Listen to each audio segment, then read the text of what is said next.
So in that book, it was written by an Arab, and this Arab gentleman was trying to arm the Indian Muslims, who were at that time at the receiving end of a Christian assault in India. You see, India was in the hands of the Muslims. They were ruling it. They ruled it almost 1,000 years.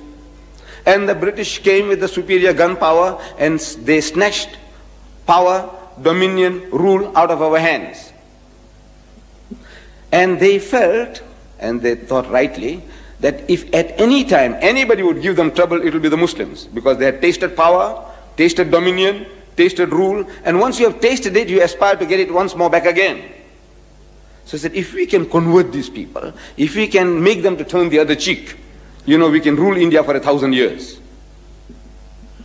So they started pouring in the missionaries, like frogs in the rainy season, into India. And they started mastering our language and wanting to debate with the Muslims.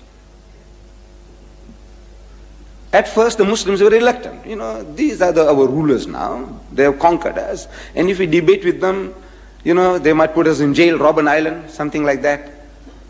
So he says, man, leave it out. But now, since they started learning our language and challenging us in our mother tongue, the Muslims were forced to accept the challenge. And Maulana Abdul Aziz of Delhi, this is I'm reading in the book, which made everything interesting to me, which brought me here. That Maulana Abdul Aziz of Delhi, he was forced to accept the challenge. It was a certain reverend founder who was the head of that movement, missionary movement. And according to the appointed time and date, the debate started. The reverend started the debate with requesting the Maulana. Maulana means our Shaykh or Imam in our language, you see, in the language of the Indian Muslim. He said, Maulana Sahib, telling him in Urdu, sir, respected Maulana, get started. Start the ball rolling. So the Maulana said, you see, look, you are our elder brother. In other words, Christianity precedes Islam by 600 years. So you are 600 years senior to us. So as such, you have the first preference. Number two, he said, look, you are our guest. No doubt an unwelcome guest, but a guest at that. So as such, again, you have the first preference. So the Reverend was forced to start the debate. And he started with a question. He says, Maulana Sahib, speaking in Urdu, Maulana Sahib, where is your Prophet Muhammad now?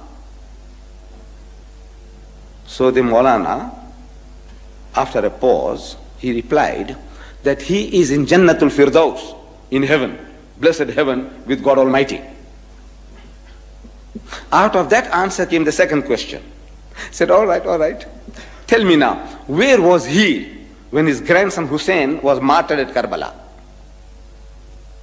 So the Maulana again thought for a moment, and he again replied, he was still in Jannatul Firdaus, in blessed heaven with God Almighty. Out of that answer came the third question. I'm reading this in the book. He said, all right, now Maulana Sahib, look, if your Muhammad was with his Allah, as you say, and while his grandson was being butchered, Shaheed, at Karbala, didn't he ask his Allah for help? He said, look, my grandson is being butchered, please, have mercy on him, save him. So there was a long pause. And the Reverend couldn't hold his peace. He started stamping his feet. Come on. Didn't he? Didn't he ask his Allah for help?